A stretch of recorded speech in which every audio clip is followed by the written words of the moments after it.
पोटल कांकड़ कुंदुरी आदि लटा जातीय फसलर चारा प्रस्तुत पई टिश्यू कल्चर बा माइक्रो प्रोपगेशन आवश्यकता रही। जड़े कृषक जे पोटल कि कांकड़ कि कुंदुरी चाष हेक्टर हेक्टर जमी करने को चाहूथिबे तांकर जमी अनुसायी चारा गछर आवश्यकता सेही परिमाण रे पड़े। कांकड़र मूल गोटिए थिबारु सेथिरे अधिक चारा बाहरी परिबो नाही। अपर पक्षरे गोटिए हेक्टर जमी चाष पई 30,000 रु 40,000 चारा दरकार पड़े। मंजीरु भी केबे चारा संभव हे न थाए। लटा को काटी प्रस्तुत करने संभव हेले भी बहुमात्रा आवश्यकता को पूरण करने टिश्यू कल्चर एकमात्र भरोसा योग्य बाट।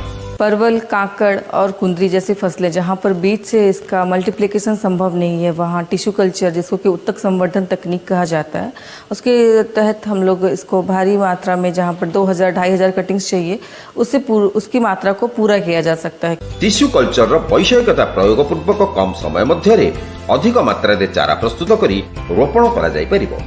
एई चारा गुड़िक रोगमुक्त चारा भी होता है। यहाको प्रस्तुत करने पई हृष्टपृष्ट तथा कौल परिपक्व लटा गछर सुट सिस्टम जहाँ गछर माटीरू उपर अंश यथा पत्र, कांड, फल इत्यादि एक्सप्लांट हिसाब से संग्रह करा जाए। ए अंश सब जेहेतु मा गछर अंश विशेष, तेणु जदि मा गछरे बैक्टेरिया थाए तेबे चारा गछरे रहिबाटा एक प्रकार निश्चित। सेथिपई स्टेरिलाइजेशन करने को पड़ी थाए। यहाँ पर एक्सप्लांट को 3 रु 4 मिनिट स्टेरिलाइजेशन डिस्टिल वाटर रे बुड़े दिया जाए।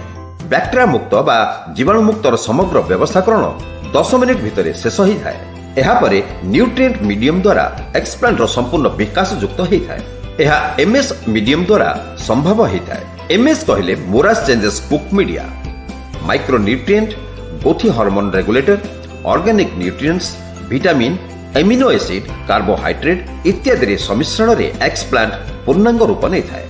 कांकड़, पोटल, कुंदुरी को छाड़ीदेले कदलीर चारा यह पद्धति रे खूब भल हुए। यहाँ पर यह 21 दिन इनक्यूबेशन रे रखा जाए। जेतेबेले यह बढ़ी 1.5 सेंटीमीटर रु 2 सेंटीमीटर उच्चता हुए डाल पत्र आसी जाए। तापरे रूट सिस्टम प्लांटलेट रे डेभलप हुए। एथिरे 30 रु 40 दिन रहिबा द्वारा यार चेर ठीक भाव में बढ़ी थाए। यहाँ पर हार्डेनिंग करा जाए। हार्डेनिंग 2 प्रकार शैली रे हुए, प्राइमरी अन्यटी secondary hardening. Primary hardening control condition रे दिया जाता है। सेकेंडरी हार्डेनिंग को आबद्ध पॉली हाउस जेउटा उच्च आर्द्रता युक्त होइथिबो सेठारे रखा जाए। तापरे यह चाष क्षेत्र रे लगाइबा पई उपयुक्त होता है। टिश्यू कल्चर द्वारा प्रस्तुत चारा रोगमुक्त थाए। भविष्यत पीढ़ी रे मध्य रोग देखा जाए नहीं। ता छड़ा अल्प समय मध्य अधिक चारा प्रस्तुत होता है। से चाषी कूलर उपकारिता टिश्यू कल्चर आवश्यकता एक आशीर्वाद स्वरूप।